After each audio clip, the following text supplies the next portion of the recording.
There's a good chance that the resume you built your career with is not working in your favor in the MBA application process. My name is Berishaj. I'm the founder of C Admissions, and we work with candidates targeting the most competitive MBA programs in the world. I read a lot of resumes from people who should have gotten in. The credentials were there, so the firms, the trajectory, the results, all of them were on the page. And I'd sit with the document and know within the first 5 seconds that it wasn't going to do what they needed it to do based on the conversations that we had. Not because anything on the page was technically wrong, but because the whole thing was built for the wrong reader. When a recruiter reads your resume, the question is always a functional question. Can this person do the job? Your credentials exist to answer that, and if they do, the resume worked that leads to the interview. Admission committees are doing something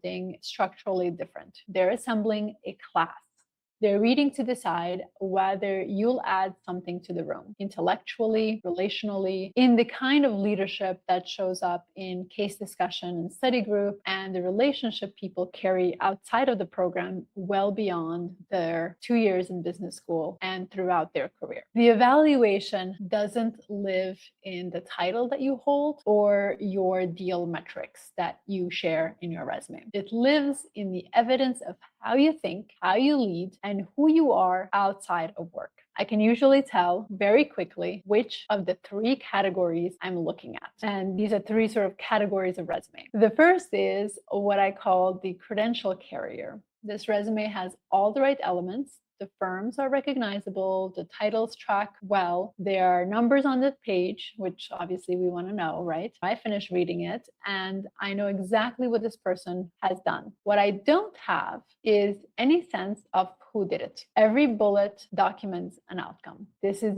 very, very common among MBA applicants. Now, none of those bullets show a decision. None of them show what this candidate specifically brought to the work that someone else in the same role wouldn't have brought to that work. When a committee reads this resume, they can see competence. They cannot see, however, leadership. And a lot of the candidates think that it's obvious, it's assumed, right? But when you are not clear, you cannot expect the admission team to sit there and assess what are they trying to say. They don't have time for that. Schools like Wharton, Harvard, competence at a name brand firm is table stakes. You are dime a dozen, right? It's not the differentiator. The second category is the process narrator. These resumes are actually harder to fix because they look thorough. Every bullet has a methodology: led cross-functional teams, collaborated with stakeholders, leverage data to drive decisions. The problem is that you finish reading it and you still don't know who was in charge of anything. This is also a very, very common way of writing. The person in this category is absent from their own resume. What you have is essentially a project brief. The methodology is documented, but the judgment, the decisions,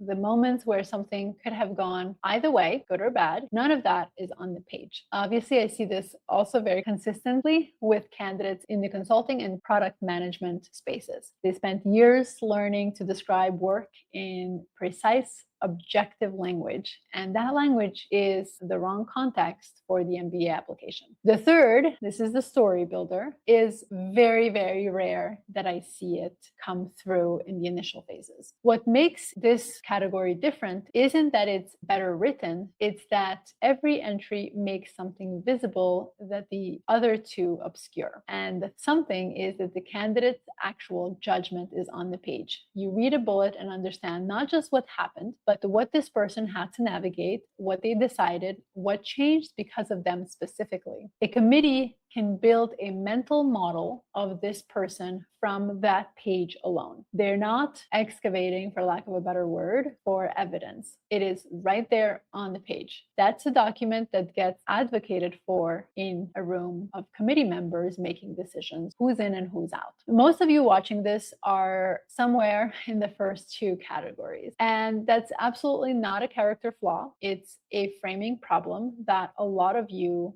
have been taught. Now, the question I asked you to hold on to, does your resume explain why that outcome happened because of you? Here's how you find out. Take your most impressive bullet, read it, then ask yourself, if I replace my name with the name of a colleague who also held this role, does that bullet still work? If the answer is yes, you've described the job, not yourself in the job. And what this looks like in practice. So a product manager can write something like led redesign of the site search experience using machine learning, improving relevance and increasing conversion rates. I see this quite often in technically focused product roles. Now, what that same achievement looks like when the person is in the actual bullet point. It reads something more along the lines of identified that search was the highest exit point on the site and that the existing vendors could not solve it. Build the internal case, secured executive budget approval, and led the rebuild, doubling search engagement and driving 83 million in incremental revenue. When I read that, I know something. I can see who this person is and what they actually did. You saw the movement in the words and the choices and the order of things here. The reason most candidates can make that shift on their own is oftentimes, honestly, very straightforward. Professional advancement doesn't require it. Performance reviews reward you for doing the job well. Promotions acknowledge expanded scope. Nobody in your career has ever asked you to separate what you did from what any other person, any other competent person in your role would have done. Admission committees are now asking you to do exactly that. And most resumes are built with no answer to that question on the page because they don't really know actually that the committee is looking for it. The gap between what you believe your resume is communicating and what an AdCom reads in the first 10 seconds is almost never going to be visible from where you're sitting. You're reading it from everything you know about your own career. And obviously that's important, but it's hard for you to see what's missing when the admission team is reading it cold against hundreds of other profiles with no reason to give you the benefit of the doubt on anything that isn't clear on your resume. Most candidates leave the gap unexplained until they have outcomes at the end of this process. The ones who are really taking the time, they find out early that they actually have time to do something about it. The resume building, it is a process that takes several iterations to get it right, to get that story building in it in a way that is going to differentiate you from the next person who comes in with the similar credentials to you. So if you're at a point where you want that